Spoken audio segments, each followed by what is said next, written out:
अध्याय 14। चोर। हैरी ने अपनी आंखें खोली और सुनहरी तथा हरी चकाचौंध महसूस की। उसे पता ही नहीं था कि क्या हुआ था। वह तो बस इतना जानता था कि वो पत्तियों और टहनियों पर लेटा हुआ था। उसने अपने चिपके हुए फेफड़ों में तेजी से हवा भरी। उसने पलकें झपकाई और महसूस किया कि धूप के कारण उसकी आंखें चौंधिया गई थीं, जो पत्तियों की काफी ऊंची चादर से छनकर आ रही थी। फिर उसे अपने चेहरे के पास एक चीज दिखाई दी। वह घुटनों और हाथ के बल उठकर किसी छोटे खूंखार प्राणी का सामना करने के लिए तैयार हो गया, लेकिन उसने देखा कि यह तो रॉन का पैर था। हैरी ने आसपास देखा। वह तीनों जंगल में जमीन पर पड़े थे और बिल्कुल अकेले दिख रहे थे। हैरी के मन में पहला विचार यह आया कि वे अंधेरे जंगल में पहुंच गए हैं। हालांकि वह जानता था कि हॉगवर्ट्स में उनका पहुंचना कितना मूर्खतापूर्ण और खतरनाक था, लेकिन एक पल के लिए तो उसका दिल उछल पड़ा जब उसने सोचा कि वे लोग पेड़ों के बीच से होते हुए हैग्रिड की झोपड़ी तक चोरी से जा सकते हैं। बहरहाल कुछ पलों में रॉन हल्के से कराहा, और जब हैरी उसकी तरफ रेंगने लगा तो उसे एहसास हो गया कि यह अंधेरा जंगल नहीं था।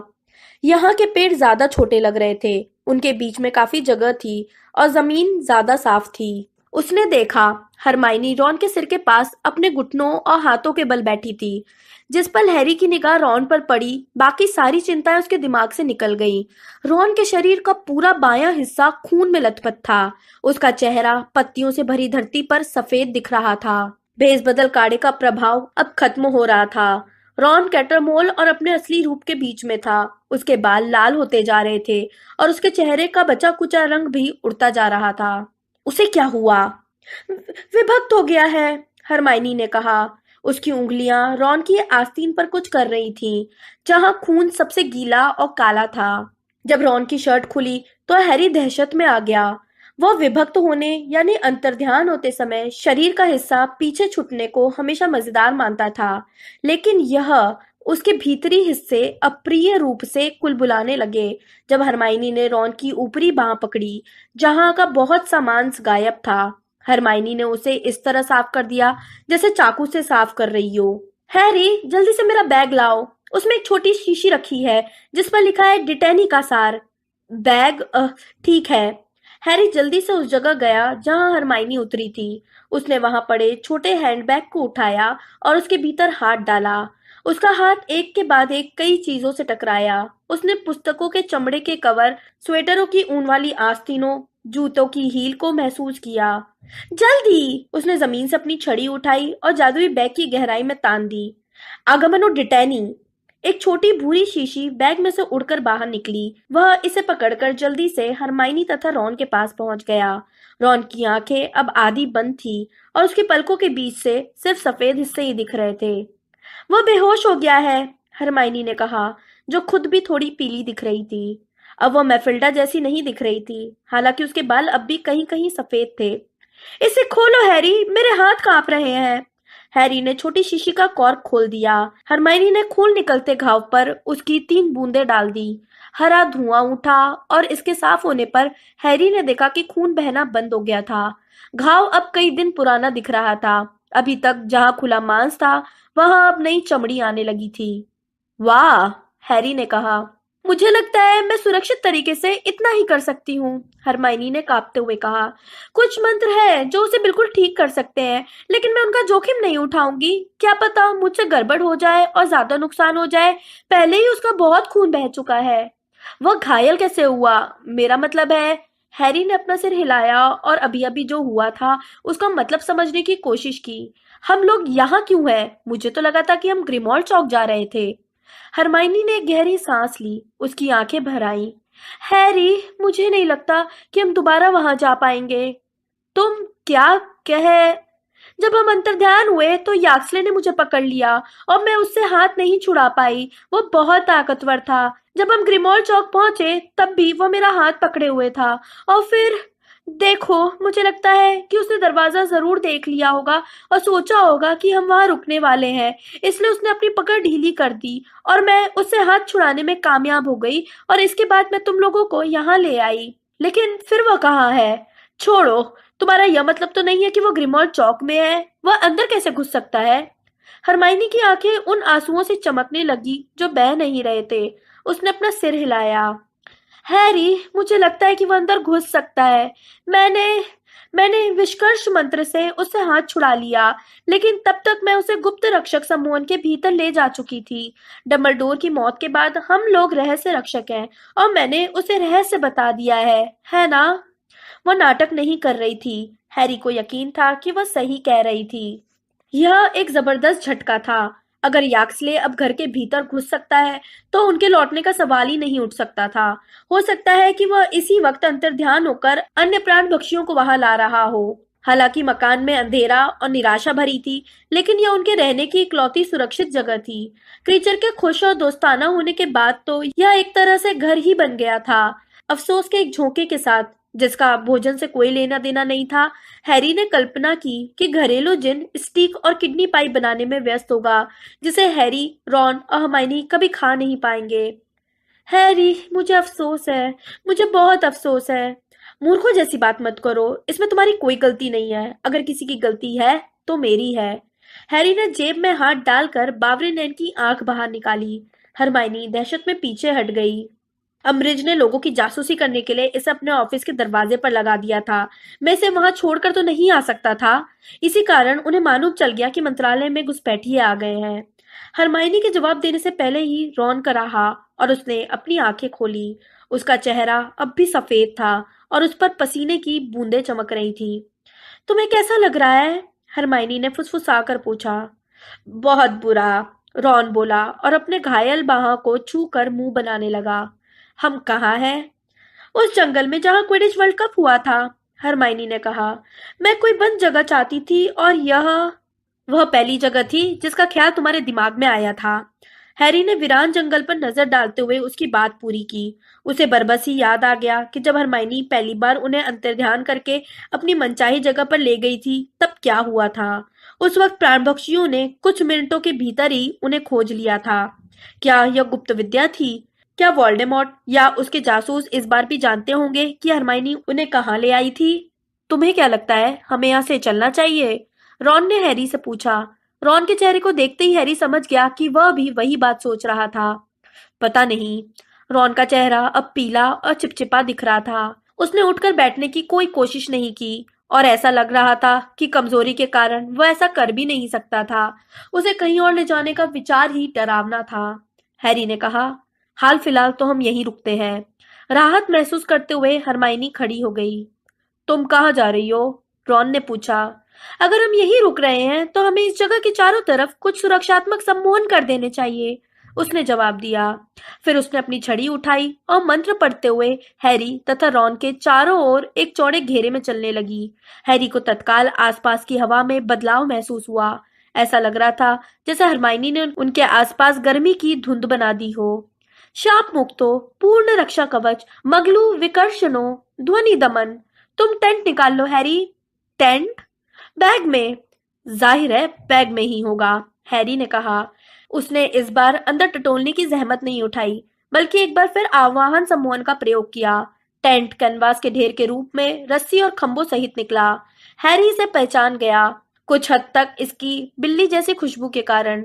यह वही टेंट था जिसमें वे क्विडिच वर्ल्ड कप वाली रात को सोए थे। मुझे लगता था कि यह मंत्रालय में काम करने वाले परकिंसन का है, उसने पूछा, और टेंट के खूंटों को अलग करने लगा। वह इसे वापस नहीं चाहता था क्योंकि उसकी कमर का हाल बहुत बुरा है, हरमाइनी ने कहा, जो अब अपनी छड़ी से 8 जैसी जटिल आकृति बना रही थी। इसलिए रॉन के डैडी ने यह मुझे उधार दे दिया। उच्चो, उसने गुड़ी मुड़ी कैनवास की ओर छड़ी तानते हुए कहा। इससे टेंट एक झटके से हवा में उठा और हैरी के सामने जमीन पर लग गया। हैरी के हैरान हाथों से एक खूंट उड़ा और धम के साथ एक रस्सी के अंत में जा गिरा। गुफा रक्षितो, हरमाइनी ने आसमान की तरफ छड़ी लहराकर काम खत्म किया। मैं इतना ही कर सकती हूँ। कम से कम हमें किसी के आने का पता चल जाएगा। मैं यह गारंटी तो नहीं ले सकती कि इससे हम उसे बाहर रख सकते हैं। वोल, नाम मत लो। रॉन ने रूखी आवाज में उसकी बात काट दी। हैरी और हरमाइनी ने एक दूसरे की तरफ देखा। माफ करना, रॉन ने थोड़ा कराहते हुए कहा। जब उनकी तरफ देखने के लिए वह थोड़ा उठा। लेकिन यह किसी बुरे शाप जैसा लगता है। क्या हम उसे तुम जानते हो कौन कहकर नहीं पुकार सकते, प्लीज? डंबलडोर ने कहा था कि नाम का डर। हैरी ने बोलना शुरू किया। दोस्त, अगर तुमने ध्यान दिया हो तो तुम जानते हो कौन का नाम लेने से डम्बलडोर को अंत में ज्यादा फायदा नहीं हुआ। रॉन ने उसकी बात काटते हुए कहा। बस बस तुम जानते हो कौन के प्रति थोड़ा सम्मान दिखाओ, ठीक है? सम्मान? हैरी ने दोहराया, लेकिन हरमाइनी ने उसे चेतावनी भरी नजरों से देखा। स्पष्ट रूप से जब रॉन इतनी कमजोर हालत में था तो हैरी को उसके साथ बहस नहीं करना चाहिए। हैरी और हरमाइनी रॉन को आधा उठाकर और आधा घसीटकर टेंट के दरवाजे में से अंदर ले गए। टेंट के अंदर का हुलिया ठीक वैसा ही था जैसा हैरी को याद था। एक छोटा सा फ्लैट जिसमें बाथरूम और छोटा सा किचन था। उसने एक पुरानी कुर्सी एक तरफ धकाकर रॉन को बंक बेड की नीचे वाली बर्थ पर सावधानी से लिटा दिया। इस बहुत छोटी यात्रा में ही रॉन का चेहरा और सफेद हो गया। लेटने के बाद रॉन ने अपनी आंखें एक बार फिर बंद कर ली और थोड़ी देर तक कुछ नहीं बोला। मैं थोड़ी चाय बना लाती हूँ, हरमाइनी ने हांफते हुए कहा और अपने बैग से केतली व मग निकालकर किचन की तरफ चल दी। हैरी को यह गर्म पेय उतना ही अच्छा लगा जितनी कि बावरे नैन की मौत वाली रात को फायर विस्की लगी थी। लगता था इससे उसके सीने में मंडराता डर थोड़ा सा जल गया। 1-2 मिनट बाद रॉन ने खामोशी तोड़ी। तुम्हें क्या लगता है कैटरमोल दंपत्ति का क्या हुआ होगा? अगर उनकी किस्मत अच्छी रही होगी तो वे भाग गए होंगे, हरमाइनी ने कहा और राहत के लिए अपने गर्म मग को पकड़ा। अगर रैग कैटरमोल का दिमाग सही सलामत काम कर रहा होगा तो वो मिसेस कैटरमोल को साहचर्य अंतर्ध्यान करके ले गया होगा और वे इस समय अपने बच्चों के साथ इस देश से भाग रहे होंगे। हैरी ने उससे यही करने को कहा था। भगवान करे वे भाग गए हों, रॉन ने तकियों पर टिकते हुए कहा। लगता था चाय से उसे फायदा हुआ था और उसके चेहरे की कुछ रंगत लौट आई थी। मुझे नहीं लगता कि रैग कैटरमोल में ज्यादा दिमाग है, क्योंकि जब मैं उसके भेस में था तो हर व्यक्ति मुझसे इस तरह बात कर रहा था जैसे उसमें दिमाग की कमी हो। भगवान करे वे लोग भाग गए हों। अगर वे दोनों हमारी वजह से अज़्काबान पहुंच गए। हैरी ने हरमाइनी को देखा और जो सवाल वह पूछने वाला था कि मिसेस कैटरमोल के पास छड़ी न होने के कारण वो अपने पति के साथ अंतर्ध्यान नहीं हो पाएगी, उसके गले में ही अटका रह गया। हरमाइनी रॉन को कैटरमोल दंपत्ति के भाग्य पर चिंता करते देख रही थी। उसके भाव में इतनी कोमलता थी कि हैरी को महसूस हुआ जैसे उसने उसे रॉन को चूमते देख लिया हो। तो तुमने वो चीज निकाल ली थी? हैरी ने उससे पूछा, कुछ हद तक उसे याद दिलाने के लिए कि वह भी वहां मौजूद था। क्या? कौन सी चीज? हरमाइनी ने थोड़ा चौंकते हुए पूछा। जिसके लिए हमने इतनी सारी मशक्कत की थी। लॉकेट। लॉकेट कहाँ है? तुम्हें वो मिल गया? रॉन चिल्लाया और अपने तकिए पर थोड़ा ऊपर हुआ। कोई मुझे कुछ भी नहीं बताता है। भगवान के लिए तुम लोग कम से कम इसका जिक्र तो कर ही सकते थे। देखो, हम लोग उस वक्त प्राण पक्षियों से जान बचाकर भाग रहे थे, है ना? हरमाइनी ने कहा। यह रहा। उसने अपने दुशाले की जेब से लॉकेट बाहर निकालकर रॉन को थमा दिया। यह मुर्गी के अंडे जितना बड़ा था। उस पर सजावटी अक्षर एस लिखा था। इसमें कई छोटे हरे पत्थर लगे थे और यह टेंट के कैनवास की छत से छनकर आती रोशनी में हल्का चमक रहा था। क्या इसकी संभावना है कि क्रीचर के हाथ से निकलने के बाद किसी ने इसे नष्ट कर दिया हो? रॉन ने आशा से कहा। मेरा मतलब है, हम यकीन से कैसे कह सकते हैं कि यह अब भी हॉर्क्रक्स है? मुझे लगता है कि यह अब भी है, हरमाइनी ने इसे रॉन के हाथ से लेकर गौर से देखते हुए कहा। अगर इसे जादू से नष्ट किया गया होता तो नुकसान का कोई ना कोई निशान तो दिखता। उसने इसे हैरी की तरफ बढ़ा दिया, जिसने इसे अपनी उंगलियों में उलट पलट कर देखा। यह बहुत अच्छी हालत में और अक्षत दिख रहा था। उसे डायरी के लहूलुहान अवशेष याद आए और यह भी कि जब डंबलडोर ने हॉर्क्रक्स वाली अंगूठी को नष्ट किया था तो उसका पत्थर चटक गया था। मुझे लगता है क्रीचर ने सही कहा था, हैरी ने कहा। इसे नष्ट करने के लिए पहले हमें यह पता लगाने की कोशिश करनी होगी कि इसे खोला कैसे जाए। अचानक हैरी को यह एहसास हुआ कि वह क्या थामे था और उन सुनहरे छोटे दरवाजे के पीछे क्या है। इसे खोजने की उनकी तमाम कोशिशों के बावजूद उसके मन में लॉकेट दूर फेंकने की प्रबल इच्छा हुई। खुद पर दोबारा काबू पाते हुए उसने लॉकेट को अपनी उंगलियों से खोलने की कोशिश की। फिर उसने वह सम्मोहन आजमाया जिसका प्रयोग हरमाइनी ने रेगुलस के बेडरूम के दरवाजे पर किया था। किसी से काम नहीं बना। उसने लॉकेट रॉन और हरमाइनी को दे दिया। उन दोनों ने भी काफी कोशिशें की, लेकिन कोई भी इसे खोलने में कामयाब नहीं हो पाया। वैसे क्या तुम इसे महसूस कर सकते हो? रॉन ने दबी हुई आवाज में कहा जब उसने इसे अपनी बंद मुट्ठी में कसकर पकड़ा। तुम्हारा क्या मतलब है? रॉन ने हॉर्क्रक्स हैरी की ओर बढ़ाया। 1-2 पल के बाद हैरी रॉन का मतलब समझ गया। क्या यह उसका अपना खून था जो उसकी रगों में धड़क रहा था, या फिर लॉकेट के भीतर कोई चीज धातु के छोटे दिल की तरह धड़क रही थी? हम इसका क्या करेंगे? हरमाइनी ने पूछा। हम इसे तब तक सुरक्षित रखेंगे जब तक यह पता न लगा ले कि इसे नष्ट कैसे करना है, हैरी ने जवाब दिया और ना चाहते हुए भी चेन अपने गले में लटका ली। लॉकेट उसके दुशालों के नीचे पहुंच गया, जहां यह हैग्रिड के दिए पाउच के साथ उसके सीने पर टिक गया। मुझे लगता है कि हमें टेंट के बाहर बारी बारी से पहरा देना चाहिए, हैरी ने खड़े होते हुए और हाथ सीधे करते हुए हरमाइनी से कहा। और हमें भोजन के बारे में भी सोचना होगा। तुम यहीं रुके रहो, उसने तेजी से कहा जब रॉन ने उठने की कोशिश की, जिससे उसका चेहरा हरा हो गया। हरमाइनी ने हैरी को उसके जन्मदिन पर जो बुकवीर यंत्र दिया था उसे टेंट में टेबल पर सावधानी से रखने के बाद हैरी और हरमाइनी ने दिन भर बारी बारी से पहरा दिया। बहरहाल मुखबिर यंत्र पूरे दिन खामोश रहा और उसकी सुई स्थिर रही। हरमाइनी ने उनके चारों तरफ सुरक्षात्मक सम्मोहन और मगलू विष्कर्ष सम्मोहन किए थे, या तो उनके कारण या फिर इस कारण कि लोग इस तरफ कम ही आते थे। कुछ पक्षियों और गिलहरियों के सिवाय उनकी तरफ कोई नहीं आया। शाम को भी कोई बदलाव नहीं हुआ। हैरी ने अपनी छड़ी को रोशन कर लिया जब उसने 10 बजे हरमाइनी के साथ जगह बदली और एक वीरान दृश्य देखा। ऊपर दिखते तारों भरे आसमान के नीचे चमगादड़ उड़ रहे थे। उसे अब भूख लग रही थी और उसका दिमाग थोड़ा घूम रहा था। हरमाइनी ने अपने जादुई बैग में खाना पैक नहीं किया था, क्योंकि उसे लग रहा था कि वे लोग उस रात तक ग्रिमॉल चौक पहुंच जाएंगे। उन्हें खाने के लिए जंगली मशरूमों के सिवाय कुछ नहीं मिला, जिन्हें हरमाइनी सबसे पास वाले पेड़ों के बीच से इकट्ठा करके लाई थी और उन्हें एक पतीले में पकाया था। 2 निवाले खाने के बाद रॉन ने अपनी प्लेट खिसका दी। ऐसा लग रहा था जैसे उसे उबकाई आ रही हो। हैरी सिर्फ इसलिए खाता रहा क्योंकि वह हरमाइनी की भावनाओं को ठेस नहीं पहुंचाना चाहता था।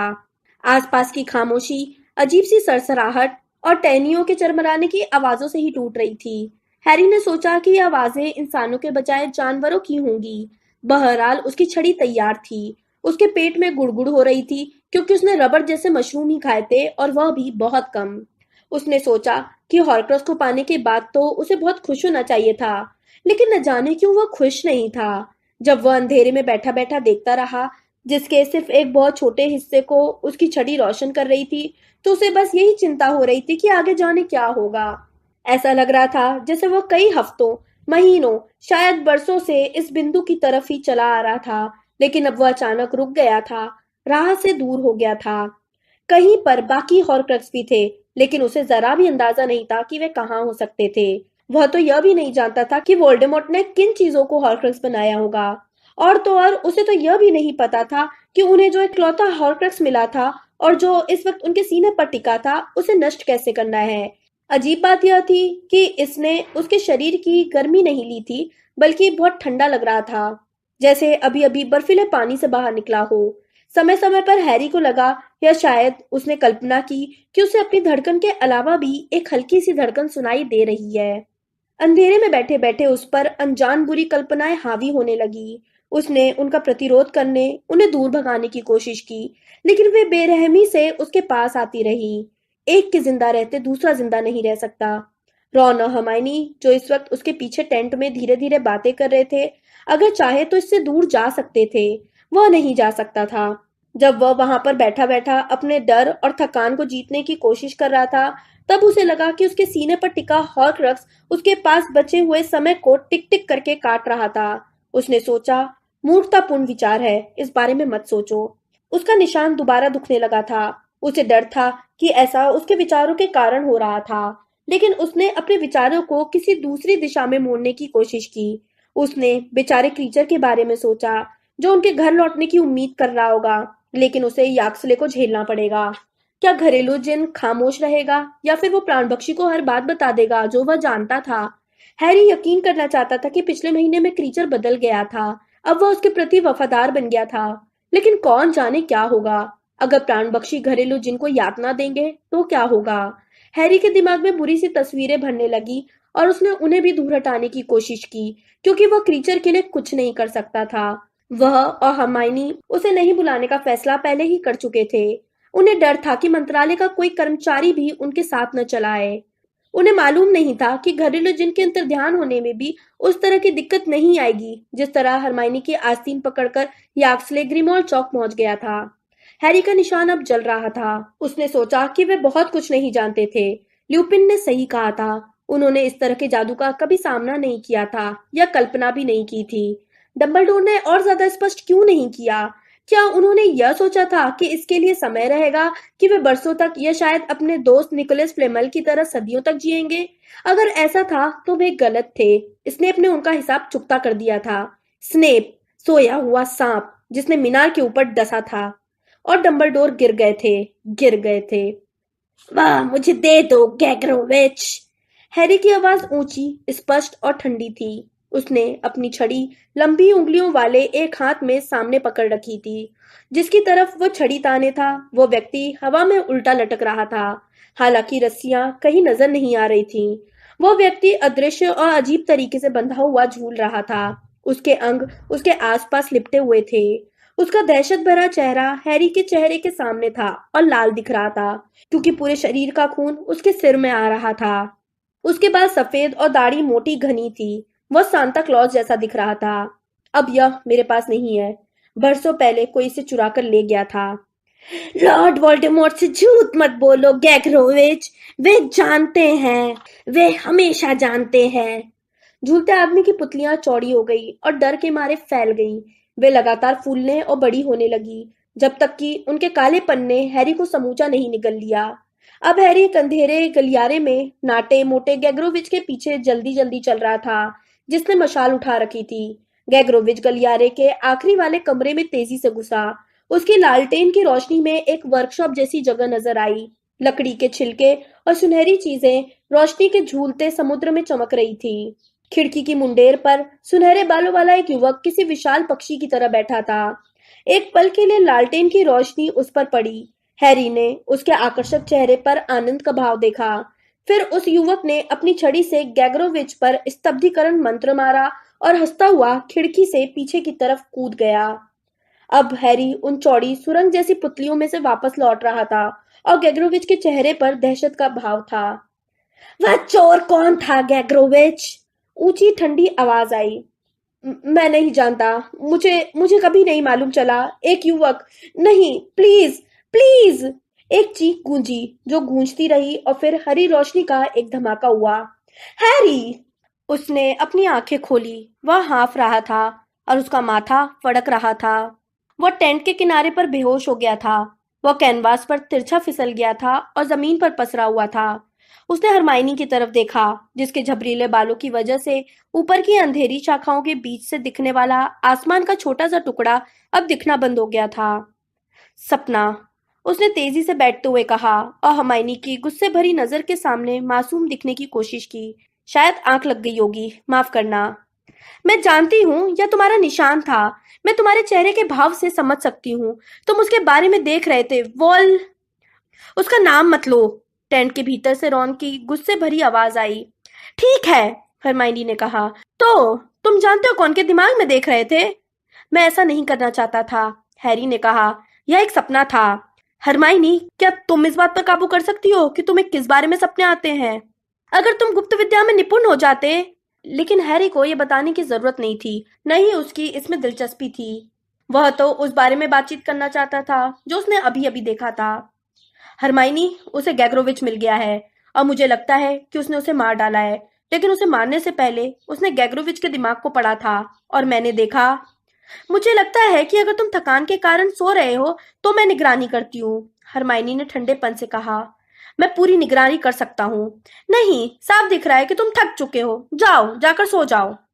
वो टेंट के प्रवेश द्वार के सामने दृढ़ता से बैठ गई। हैरी नाराज था, लेकिन बहस नहीं करना चाहता था, इसलिए वो झुककर अंदर चला गया। नीचे वाले बंक बेड से रॉन का पीला चेहरा झांक रहा था। हैरी उसके ऊपर वाली बर्थ पर चढ़ गया और लेटकर स्याह कैनवास की छत को देखने लगा। कुछ पल बाद रॉन ने इतनी धीमी आवाज में पूछा ताकि उसकी आवाज प्रवेश द्वार पर बैठी हरमाइनी तक न पहुंच पाए। तुम जानते हो कौन क्या कर रहा है?